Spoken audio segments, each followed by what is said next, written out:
கர்த்தருக்குள் பிரியமானவர்களே, இதோ இந்த நாளில் பிரியமானவனே என்கிற தலைப்பின் கீழே இரண்டாம் பாகத்தை நாம் பார்க்க விரும்புகிறோம். 3 யோவான் வசனம் 2 சொல்லப்பட்டிருக்கிறது, பிரியமானவனே, உன் ஆத்துமா வாழுகிறது போல நீ எல்லாவற்றிலும் வாழ்ந்து சுகமாய் இருக்கும்படி வேண்டிக் கொள்ளுகிறேன் என்று. யோவான் காயுவுக்கு எழுதும் பொழுது சொல்லுகிறார், பிரியமானவனே என்று. இந்த வார்த்தை எப்படிப்பட்டதாக இருக்கிறது? ஒரு தகப்பன் தன் பிள்ளையை பார்த்து சொல்லுகிறது போல அந்த சிறு அதிகாரத்தில் 3 இடத்துல பிரியமானவன் என்கிற வார்த்தை வருகிறது. அவன் தன் ஆவிக்குரிய தகப்பனுக்கு பிரியமானவன் என்பதை அவன் அறிந்து கொள்வதற்கு அந்த ஒரு சிறு அதிகாரமே அவனுக்கு போதுமாயிருக்கிறது. அந்த லெட்டரை காய் எடுத்து படிக்கும்பொழுது 3 இடத்துல பிரியமானவன் என்று பார்க்கும் பொழுது அவனுடைய உள்ளம் எப்படி இருந்திருக்கும்? என் ஆவிக்குரிய தகப்பன் என்னை பிரியமானவன் என்று அழைக்கிறார், பிரியமானவன் என்று அழைக்கிறார் என்கிற அது ஒரு பெரிய சந்தோஷம் அவனுடைய வாழ்க்கையில் பெரிய மாறுதலை ஏற்படுத்தி இருக்கும், பெரிய தாக்கத்தை ஏற்படுத்தி இருக்கும். இயேசு கிறிஸ்து ஞானஸ்தானம் பெற்று கரையிலிருந்து ஏறின பொழுது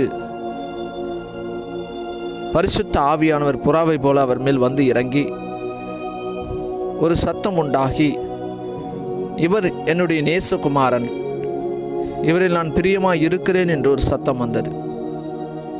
யோவான்ல பார்க்கிறோம், நீர் என்னுடைய நேசகுமாரன், நான் உம்மில் பிரியமாய் இருக்கிறேன் என்கிற வார்த்தை வருகிறது. எவ்வளவு பெரிய சந்தோஷம் பாருங்கள்! நீர் என்னுடைய நேசகுமாரன் என்று தகப்பன் தன் பிள்ளைக்கு சொல்லும் பொழுது, நான் உம்மில் பிரியமாய் இருக்கிறேன் என்று சொல்லும் பொழுது எவ்வளவு பெரிதான ஒரு சந்தோஷம்! இது ஒரு சிலருக்கு இது என்னங்க பிரியமானவனே அப்படின்னு படிச்சுட்டு போயிடலாம். ஏன்னா இன்னைக்கு உலகமே கடவுளுக்கு பிரியமாக இருக்க முயற்சி பண்ணிட்டு இருக்காங்க. கடவுளுக்கு பிரியமாக இருக்கலாமா? எப்படி பிரியமாக இருக்கிறது? இப்படி பிரியமாக இருக்கலாமா? இப்படி செஞ்சால் பிரியமாக இருக்குமா அப்படின்னு கடவுளுக்கு பிரியமாக இருக்க முயற்சி பண்ணுறாங்க. ஏற்கனவே 1ஆம் பாகத்தில் இதை பற்றி சொல்லியிருப்பேன். ஒவ்வொரு நாளும் முயற்சி செய்து கொண்டு இருக்கிறார்கள் கடவுளை பிரியப்படுத்தணுன்றதுக்காக. கர்த்தரையும் அவரை அறிகிற அறிவிலும் பலப்படுங்கள் என்று வேதம் சொல்லுகிறது. கர்த்தரை அறிந்து கொள்ளுங்கள் என்று வேதம் சொல்லுது. அவர் யார், எப்படிப்பட்டவர் என்பதை அறிந்து கொள்ளும் பொழுது அப்பொழுதுதான் நம்முடைய வாழ்க்கையில் பலப்பட முடியும். நாம் முயற்சி பண்ணுறதுனால பலனடைய முடியாது. கர்த்தர் என்னை எவ்வளவாய் நேசிக்கிறார் என்பதை நாம் புரிந்து கொண்டோமானால் நம்முடைய வாழ்க்கையில் அது மிகுந்த பலனையும் மிகுந்த பலனையும் நமக்கு உண்டாக்குகிறதா இருக்கிறது. இன்றைய நாளில் நம்ம புரிந்து கொள்ள வேண்டிய விஷயம், பிரியமானவனே, உன் ஆத்துமா வாழுகிறது போல. ஆத்துமா என்று சொல்லுவோமானால் மனசு அப்படின்னு சொல்லலாம் இல்லையா? உன் மனசு வாழ்கிற மாதிரி, அதாவது உன் மனசில் நீ நினைக்கிற இல்லையா, இப்படி வாழணும் அப்படி வாழணும்னு சொல்லிட்டு, அந்த மனசில் நீ என்ன நினைக்கிறையோ, அந்த மனசில் நினைக்கிறவர் நல்லா இருக்கலான்னு மனசில் நினைக்கிற, ஆனால் உண்மையிலே அது இல்லை. நல்ல வீடு கட்டணுங்க ஆசை, ஆனால் உண்மையில் அதுக்கான பொருளாதாரம் இல்லை. நல்ல காரு வாங்கணும்னு ஆசை, நல்லா வாழணும், குடும்பத்தை நல்லா பார்த்துக்கணுன்னு ஆசை, என் குடும்பம் இப்படி இருக்கணும்னு ஆசை, குடும்பம் இப்படி வாழணும்னு ஆசை, பிள்ளைகள் இப்படி இருக்கணும், பிள்ளைகள் இப்படி படிக்கணும், இப்படிதான பெரிதான ஆசைகளை உடையவர்களாக இருக்கிறோம், பெரிதான மன விருப்பத்தை உடையவர்களாக இருக்கிறோம்.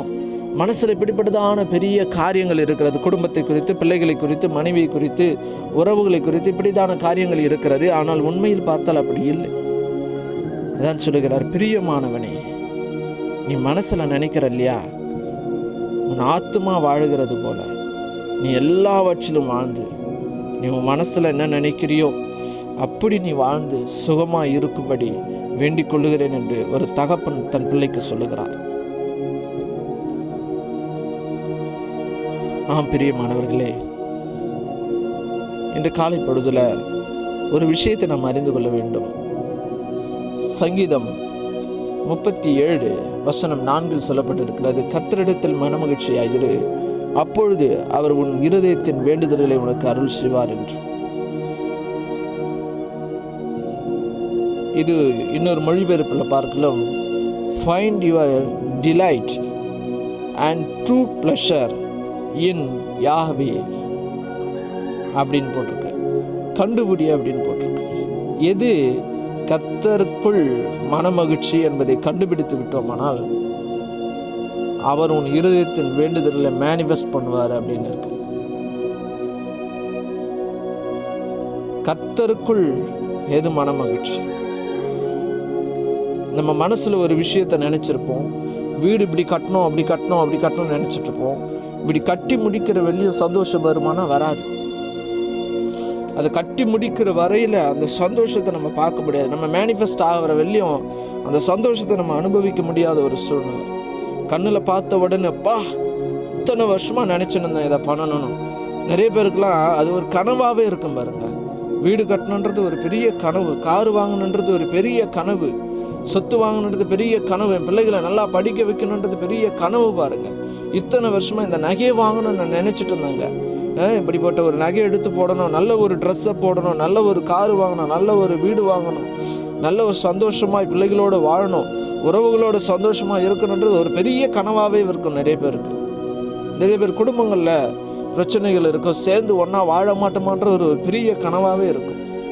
இப்படி தன்னுடைய மனதில் நீங்கள் கனவாய் நினைத்து கொண்டு இருக்கிற காரியங்கள் நிறைவேறும் பொழுதுதான் நடந்து முடிஞ்சிச்சேன்னு ஒரு சந்தோஷம் இருக்கும். ஆனால் கர்த்தருக்குள் இவைகள் எல்லாம் நடந்து முடிந்து விட்டது என்று உங்கள் இருதயத்தில் நினைக்கும் பொழுது, எனக்கு இதெல்லாம் ஆண்டவர் செஞ்சு முடிச்சிட்டாருங்க, கட்டி முடிச்சு வீட்டுக்குள்ள தான் நான் இப்போ இருக்கிறேன், அவர் என் குடும்பத்தை சேர்த்து வச்சுட்டாரு, நான் இந்த நகைகளை திரும்ப பெற்றுக்கொண்டேன், இழந்த நகைகளை திரும்ப பெற்றுக்கொண்டேன், வீடு கட்டி முடிச்சுட்டு நல்ல ஒரு காரு வாங்கிட்டேன், நான் உறவுகளோடு சமாதானமாக இருக்கிறேன், உறவுகளோடு சந்தோஷமாக இருக்கிறேன். ஆனால் உண்மையில் பார்த்தா அப்படி இல்லை. ஆனால் அவர் எனக்காக யாவையும் செய்து முடித்திருக்கிறார். இதெல்லாம் செஞ்சு முடிச்சிட்டா மாதிரி நீங்கள் உங்களுக்குள்ள ஒரு சந்தோஷம் வந்துடுச்சுன்னா அவர் செஞ்சு முடிச்சிட்டாருன்னு அப்படி. ஏன்னா நீங்கள் வைக்கிற நம்பிக்கை யார் மேலே வைக்கிறீங்கன்னா அவர் மேலே வைக்கிறீங்க. அந்த சராசரத்தையும் சர்வ சிருஷ்டியும் படைத்த தேவனிடத்தில் நம்பிக்கை வைக்கிறீங்க. அவர் செஞ்சு முடிச்சிட்டாருன்னு ஒருவேளை உங்களுக்குள்ள அந்த நம்பிக்கை பிறக்குமானால், இது பேசிக்கொண்டிருக்கும் பொழுது அந்த அபிஷேகத்தை உங்கள் மேல் நான் திணிக்கிறேன். அந்த அபிஷேகத்தை நீங்கள் ரிசீவ் பண்ணிக்கங்க. ஆயில் ஆஃப் ஜாய், அது உங்கள் வாழ்க்கையில் கண்ணில் பார்க்கறதுக்கு முன்னாடியே நீங்கள் அந்த சந்தோஷத்தை நீங்கள் அனுபவிப்பீங்க, ரிசீவ் பண்ணிக்கங்க. அதை நீங்கள் அனுபவிக்கும் பொழுது, அது உங்கள் கண்ணில் பார்க்கும் பொழுது உங்களுக்கு கடவுளுக்கு நன்றி சொல்ல தோணுமே தவிர அது ஒரு பெரிய பிரமிப்பாக இருக்காது பாருங்க. உங்களுக்கு எப்போ வரும்ன்றது தான் உங்களுக்கு ஒரு ஏக்கமாக இருக்கும், எப்போ வரும், இது எப்போ நடக்கும்ன்றது தான். ஆனால் அது நீங்கள் பெற்றுக்கொண்ட மாதிரி நீங்கள் சந்தோஷப்பட ஆரம்பிச்சிட்டிங்கன்னா, நான் ரிசீவ் பண்ணிட்டீங்க, நான் அதில் தான் இருக்கிறேன், என் குடும்பம்லாம் ஒன்றாயிடுச்சு, என் உறவுகள் ஒன்றாயிடுச்சு, இழந்த என்னுடைய நகைகளை நான் திரும்ப பெற்றுக்கொண்டேன். உன் மனசு வாழ்கிற மாதிரி உன் கனவு எப்படி இருந்தது? இப்போது நடக்குமான்ற கனவு இருந்தது, நடக்குமான்ற மன விருப்பம் இருந்தது, இதெல்லாம் நடக்காதா அப்படின்ற மன விருப்பம் இருந்தது.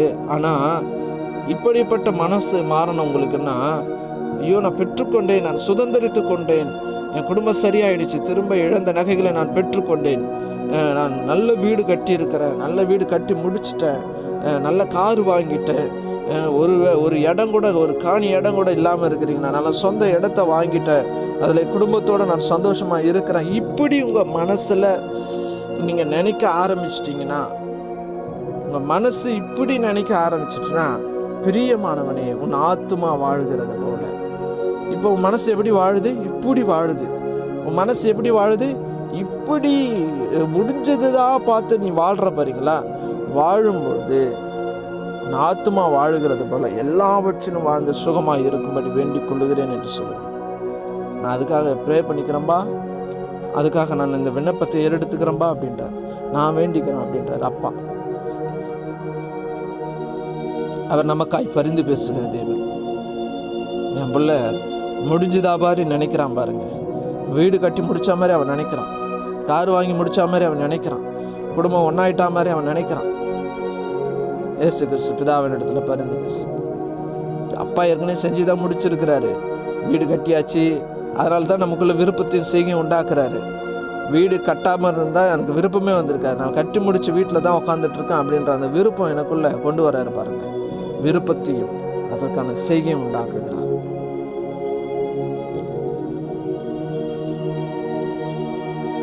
கர்த்தருக்குள் எது மனமகிழ்ச்சி? அவர் எனக்கு செஞ்சு முடிச்சிட்டாருன்றது ஒரு மனமகிழ்ச்சி. கர்த்தரிடத்தில் மனமகிழ்ச்சி ஆயிரு. Find your delight and true pleasure in Yahweh. அப்பொழுது அவர் உன் மன விருப்பத்தின்படி உன் இருதயத்தின் வேண்டுதல்களை அருள் செய்வார் என்று வேதம் சொல்லி மேனிஃபெஸ்ட் ஆகும். அந்த மகிழ்ச்சியை உனக்குள்ள அனுபவிக்க ஆரம்பிச்சுன்னா அது வாழ்க்கையில் மேனிஃபெஸ்ட் ஆக ஆரம்பிச்சு. நெகட்டிவாக பார்த்து ஒரு சிலர்லாம் பார்த்தீங்கன்னா ஒரு செகண்ட் ஹேண்டில் கார் வாங்கணும்னு நினச்சிருப்பாங்க, வாங்கிட்டு இருப்பாங்க. ஏன் அவங்க செகண்ட் ஹேண்டில் கார் வாங்கினாங்க தெரியுமா? அவங்க அதை தான் நினச்சாங்க. ஒரு சிலர் புது காராக எடுப்பாங்க. ஏன் அவங்க புது கார் எடுத்தாங்க தெரியுமா? அவங்க புது காரை நினச்சாங்க, மனசில் நினச்சாங்க, விரும்பினாங்க, அதுக்காக பிரயாசப்பட்டாங்க, வந்துச்சு.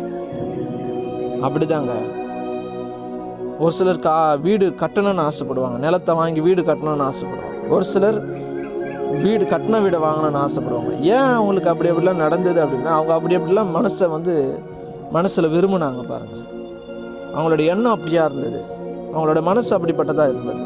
ஒரு சிலர் இது போதுங்க, இது போதுங்க, இது போதுங்க அப்படின்வாங்க. ஏன்னா அவங்களோட பொருளாதாரத்தை பார்க்குறாங்க, அதை பார்க்குறாங்க. தேவன் தம்முடைய ஐஸ்வர்யத்தின்படி உங்கள் குறைவை எல்லாம் கிறிஸ்து இயேசுவுக்குள் மகிமையில நிறைவாக்குவார். அவருடைய ஐஸ்வர்யத்தை வச்சு நம்ம பார்க்கணும். அவருக்குள் நான் ஐஸ்வர்யமாக இருக்கிறேன் என்பதை வைத்து நாம் பார்க்கும் பொழுது ஒரு அடித்தட்டான ஒரு காரியத்தை, கீழ்மட்டமான ஒரு காரியத்தை யோசிக்க மாட்டோம்.